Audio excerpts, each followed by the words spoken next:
What's up, guys? It's your boy Milano Miguel back at it again with another video.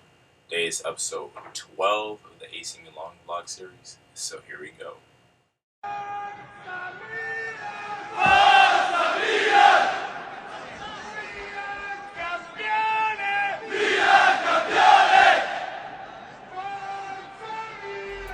So before I start off with team news, I had some stats from the month of October that I wanted to share out with you guys.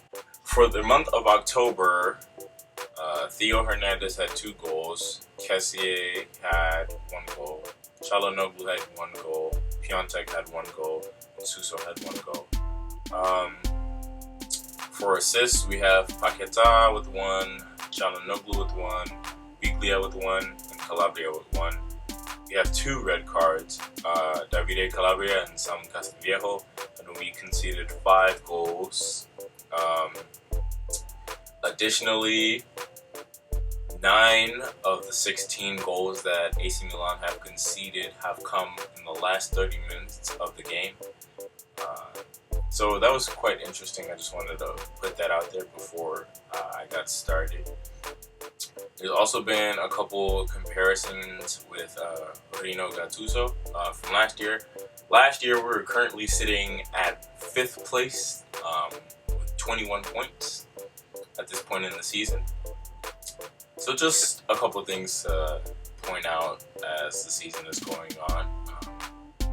Still got plenty of time, but we're starting to flirt a little with the relegation zone. So we'll see. I highly doubt that we're going to get relegated this season, but definitely some work to do.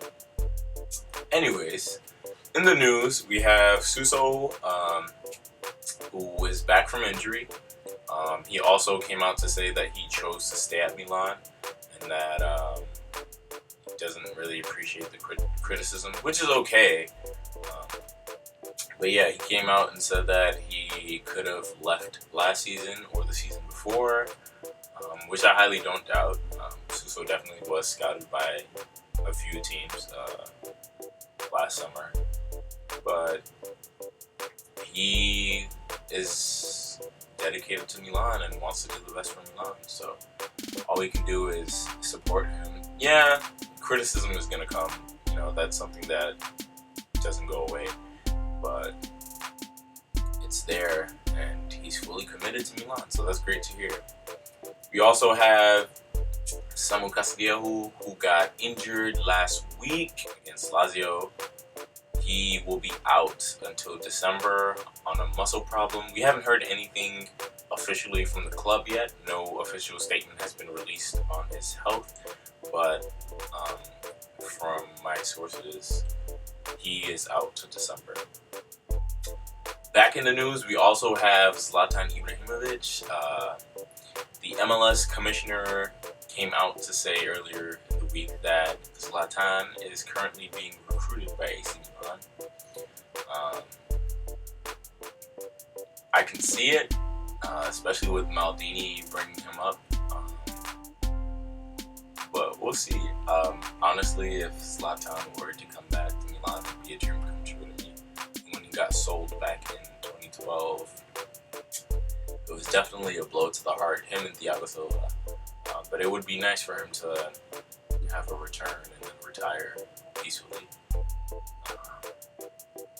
But Manchester United are also in the mix, so supposedly he is supposed to decide between Manchester United and AC Milan in December to figure out if he's going to play for either club in the January transfer window. So fingers crossed we get Zlatan back. We also have Lucas Torreira and Granit Xhaka, 2 players from Arsenal who the management are interested in. Ivan Gazidis, who previously worked at Arsenal before taking the job at Milan, has expressed his interest in these 2 players. I know that Lucas Torreira was linked with AC Milan in the summer transfer window after Bakayoko went back to Chelsea. So one or the other. There's also a rumor that Granit Xhaka is looking for a Milan. So I don't know. Granit Xhaka is the Arsenal captain, but he recently had a falling out with the club after being substituted and getting booed and jeered by the crowd. He told them to F off. But then later on, he released a statement, apologizing to the club and the fans, but saying that, his frustrations built up because he's getting a lot of negativity, hate, death threats, threats against his wife and kids. So just a nasty situation. Personally, I think Granit Xhaka won't play at Arsenal anymore after that occurrence. Would be a good signing for Milan. Definitely an upgrade on some of the players that we do have on the bench. But we will see how things go. Not opposed to it. Yusuf Atal back in the mix again. The Nice right back back in the mix again. That we are interested in making a move in January. Also, Davide Calabria could be sold. I talked about this previously. One of the workers at Sevilla FC went to the Milan game against Lazio to watch and scout Davide Calabria. So Calabria could be on his way out. Additionally, his replacement could be Denzel Dumfries of PSV Eindhoven. So we'll see how that goes. It would be sad to see Calabria go, but it goes back to earlier this summer when Patrick Cutrone was sold, and it seems like no one is bigger than the club, and if the club is ready and willing to sell that player has to go. Speaking of which, do you think that Milan regrets selling Patrick Cutrone? The only striker is Krzysztof Piątek. Leao can fill in as striker, but he's not really a striker. He's more of a winger. So you begin to think, do Milan regret that? Because Cutrone could have been filling in for Piątek while he's struggling right now to score. But again, no one's bigger than the club. Cutrone came out to say that the club management didn't want him and forced him to leave, and in life he had to make decisions, and he made the decision to go to Wolverhampton Wanderers once he knew there was interest in him and that the Milan club management didn't want him anymore. Sad story. Patrick Cutrone was loved by all Milan fans, myself included. I actually have his jersey hanging up in my room. Cutrone is always in my heart. Moving on, there is a rumor that Juventus are monitoring Gianluigi Donnarumma. We know that his contract renewal has had some delays or some blocks around the road. But Juventus are monitoring that so that if the contract renewal doesn't go through, they will try to buy Donnarumma, which wouldn't like that to happen. Juventus snagged up Andrea Pirlo, and that was kind of the end of the Milan dynasty. And that's when all our good players began to leave and more investment and whatnot. Now we are where we are right now. But if Gianluigi Donnarumma leaves, we have Esteban Andrada, goalkeeper from Boca Juniors, who is titled as his prospective replacement. So that's that. Also, Milan want Nemanja Matic on a free transfer. His contract expires soon, so they're hoping to sign him on a free. Wouldn't be opposed to that, but again, high wages. But that is a quality experience player. Nemanja Matic isn't the player that he was at Chelsea, or the player that he was when he played for SL Benfica, but would be some quality to add to the team. But Nemanja Matic will only come if Frank Kessié leaves in January. Getting into that, Frank Kessié was dropped from the squad for being late to practice a couple of times and also not trying his best during training. So Pioli decided to put his foot down and say, hey, your attitude's not right, so you're not starting. Additionally, Wolverhampton Wanderers are interested. Milan are looking for about 30 to 35 million euros for him. I believe we spent 24 million euros on him, buying him from Atlanta. So a little bit of profit would be made there. But hey, I like Kessié, and you know, he hasn't been playing his best, but he definitely has given a lot to Milan, and we appreciate him for all that he's done. But yeah, AC Milan are also trying to go for Chievo Verona's Vignato that I mentioned last episode. They're trying to beat other teams to get him in January. Would be a nice signing. I'm not opposed to it. Young player, fits the system. We also have Rashica, 23-year-old winger from Werder Bremen in Germany, also in the mix with interest. He scored a couple goals and he's looking quite nice in the Bundesliga. So we'll see how that goes. We also have the famous Jack Bonaventura.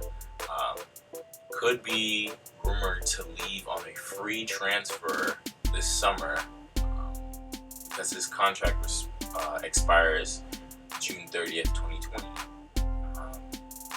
And Elliott management are keen on this youth system. They don't want players that are over 25 years of age. But yeah, Giacomo Bonaventura could leave. I would say that he shouldn't leave. I'm pretty sure Pioli likes him. Pioli usually brings him off the bench. The guy's been through a lot. Just recovered from a horrible knee injury. But I'd keep him. He's definitely given his heart to Milan. So. Okay, so into fixture 12. It is Juventus versus AC Milan. Juventus is home in the Allianz Arena. Milan are away. 4-3-3. Krunic starting again. So we have Donnarumma, Conti, no Calabria. Then we have Romagnoli and Leo Duarte. Musacchio is still out on an injury. Then we have Theo Hernandez. We have Rade Krunic, Ismail Benacer, and then we have Lucas Paquetá. And then we have Hakan Çalhanoğlu and Christoph Piontek along with Suso. Not a bad lineup, a typical lineup. There were some worries about Suso not starting in this lineup, but he recovered from his injury and was back in. Honestly, watching this game, it was honestly a good start for Milan. I cannot complain. We had a couple of defensive errors, per usual, where we gave the ball away and we didn't mark enough. And, Higuain had a couple shots where it's like, oh, might score. But we created chances. There was a chance for Christoph Piontek, free open header. Missed it. It was wide. He didn't catch the header quite well. We also had an opportunity in which Paquetá headed the ball, and I swear, Wojciech Szczesny pulled out an amazing save. I don't know how he did it, but honestly, that ball was going into the net. So shout out to those two for creating those opportunities. We also had an opportunity from Hakan Çalhanoğlu. Had a couple shots from Piontek. But overall, that first half was amazing. Good game for Benacer, good game for Andrea Conti. So I was actually really happy. But we didn't come away with the win. We came with a 1-0 loss. You know, can't really complain. It was Paulo Dybala. Romagnoli made a couple mistakes. Honestly, though, Romagnoli had a good game. He had a couple mistakes, which kind of cost us the game. But overall, I'm very proud of the Milan side that played this game against Juventus, losing 1-0. Honestly, we deserved to win that game. If we had taken our opportunities like we should, and we were more clinical, we would have won this game, no doubt about it. So, full time, we had 13 shots, 7 on target. It's a little over 50%, which is very good. Had 46% possession. You know, had 4 saves, 5 corner kicks. Had a lot of yellow cards, 5 yellow cards. Actually, because of the yellow cards that we got, there will be no Hakan Çalhanoğlu. There will be no Ismail Benacer. Milan showed grit. They showed determination. They showed some type of fight. We just need to stop conceding in the last 30 minutes of the game. And we need to start taking our opportunities.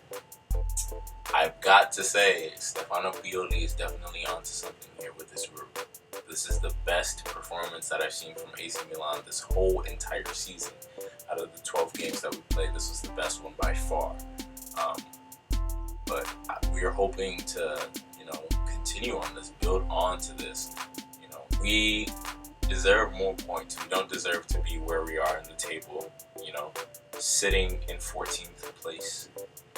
You know, 4 wins, 1 draw, and 7 losses. It's kind of tough.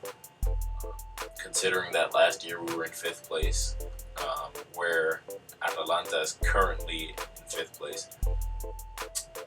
It's honestly sad. You look at teams like Cagliari, Parma, Verona, Udinese, Sassuolo, they're all above us in the table. So we need to get our things together because we are about to be flirting with the relegation zone and we don't want to get relegated. But other than that, again, very proud of this Milanista side.